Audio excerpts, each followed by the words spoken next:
주말 아침에 눈을 뜨자마자 손에 쥔 스마트폰으로 끝없이 스크롤을 내리다 보면 문득 가슴 한구석이 허무해질 때가 있습니다.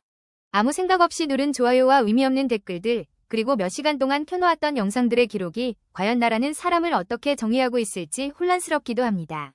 우리가 매일 무의식적으로 흘려보내는 이 시간과 무수한 디지털 흔적들은 정말로 아무런 가치도 없는 시간 낭비에 불과한 것일까요?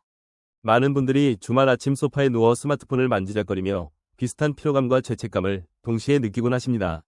하지만 우리가 무심코 남기는 이 디지털 발자국들은 단순한 데이터 쓰레기가 아니라 뇌과학과 역사학의 관점에서 아주 흥미로운 신호를 보내고 있습니다. 오늘은 우리가 일상에서 마주하는 이 무기력한 순간들을 완전히 새로운 시각으로 바라보며 우리 마음의 지도를 다시 그려보려고 합니다. 역사학자들의 흥미로운 관점을 먼저 소개해드리고 싶은데, 그들은 우리가 매일 스마트폰에 남기는 사소한 흔적들이 미래의 가장 강력한 사료가 될 것이라고 확신합니다. 과거 조선시대 평범한 백성이 남긴 일기 한 줄이나 이름 없는 선비의 가계부가 지금 시대에 엄청난 역사적 가치를 지니는 것과 같은 이치입니다. 일부 비평가들은 이를 두고 구석기 벽화에 QR코드를 그려넣는 수준의 조잡한 발상이라며 비웃기도 하지만, 이는 인류가 생존을 위해 끊임없이 자신의 존재를 기록하려는 본능을 간과한 평가입니다. 우리가 남긴 맛집 검색 기록이나 짧은 댓글 하나가 100년 뒤 인류학자들에게는 이 시대를 살아간 인간들이 가장 진솔한 삶의 양식을 보여주는 유일한 열쇠가 될 수 있습니다. 아주 통찰력 있는 분석이며 결국 디지털 세상 속에 나는 물리적 세상의 나만큼이나 실제적이고 소중한 존재라는 뜻이군요. 뇌과학적으로도 이 현상은 아주 긴밀하게 연결되어 있는데, 우리의 뇌는 물리적인 몸의 경계만을 자신으로 인식하지 않습니다. 뇌가 신체의 지도를 그리는 방식을 보면 도구를 사용하거나 디지털 기기를 다룰 때 그 대상을 자신의 확장된 신체의 일부로 받아들이는 놀라운 가소성을 보여줍니다. 예를 들어 우리가 테니스 라켓을 쥐고 공을 칠 때 뇌는 라켓 끝부분까지를 자신의 손가락 끝처럼 인지하여 감각의 영토를 넓혀나갑니다. 뇌가 디지털 기기나 가상 공간을 신체의 일부로 인식한다는 말씀은 정말 신선하면서도 한편으로는 조금 두렵게 느껴지기도 합니다. 하지만 일각에서는 뇌가 존재하지 않는 신체 부위를 느끼는 환지통처럼 우리가 디지털 세상에서 느끼는 연결감도 일종의 착각에 불과하다는 비판을 제기합니다. 뇌가 물리적 실체와 가상의 흔적을 혼동하여 과도한 에너지를 소모하게 만들고 결국 현대인들을 만성 피로와 무기력증으로 몰아넣는 주범이라는 지적이지요. 매우 날카로운 지적이며 실제로 많은 현대인들이 겪는 정신적 피로의 핵심을 관통하는 부분입니다. 하지만 뇌과학에서 말하는 신체 지도의 변화는 단순한 환각이나 오류가 아니라 생존을 위해 환경에 적응하려는 고도의 진화적 결과물입니다.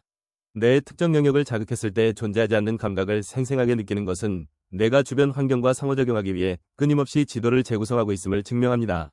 즉 우리가 스마트폰을 쥐고 디지털 영토를 확장하는 행위는 뇌가 새로운 디지털 생태계에 적응하기 위해 필사적으로 작동하고 있다는 물리적 증거인 셈입니다. 그렇다면 우리는 왜 이 적응 과정 속에서 그토록 심한 피로감을 느끼면서도 스마트폰을 쉽게 내려놓지 못하는 것일까요? 심리학자들은 이를 인간의 현재 편향, 즉 미래의 더 큰 보상보다 눈앞의 즉각적인 만족을 선택하려는 강력한 심리적 본능 때문이라고 설명합니다. 주말 아침 소파에서 일어나 운동을 하거나 책을 읽는 것이 장기적으로 유익하다는 것을 머리로는 알면서도 당장 손가락 하나로 얻을 수 있는 도파민의 유혹을 이겨내기란 뇌구조상 정말 어려운 일입니다. 청취자분들 중에서도 아침부터 무슨 머리 아픈 전문가 타령이냐며 피곤함을 호소하시는 분들이 분명 계실 것이고 그 마음이 충분히 이해가 갑니다. 하지만 이 현재 편향을 이해하는 순간 우리는 스스로에 대한 죄책감에서 벗어나 조금 더 편안해질 수 있습니다.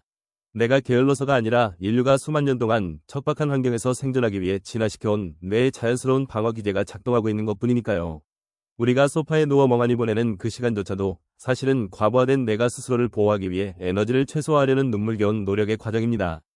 결국 우리가 무의미하게 흘려보냈다고 후회하는 시간과 디지털 공간에 남긴 사소한 흔적들은 모두 살아내기 위한 본능의 발현이었던 셈입니다. 오늘 하루만큼은 무기력하게 누워 있었다고 스스로를 다그치기보다 열심히 세상을 살아내느라 지친 내 몸과 뇌에게 따뜻한 휴식을 허락해주는 건 어떨까요? 오늘 나눈 이야기들이 여러분의 마음에 작은 위안과 새로운 시각을 선물했기를 바랍니다.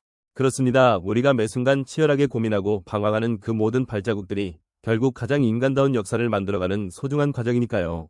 다음 시간에는 우리가 일상에서 느끼는 미묘한 감정들이 어떻게 경제적 선택과 소비 패턴으로 이어지는지 그 흥미로운 연결고리를 찾아 떠나보겠습니다. 오늘 방송의 마지막은 이 문장으로 닫고 싶네요. 오늘 당신이 남긴 가장 사소한 흔적이 내일의 누군가에게는 가장 따뜻한 위로의 단서가 될 수 있습니다.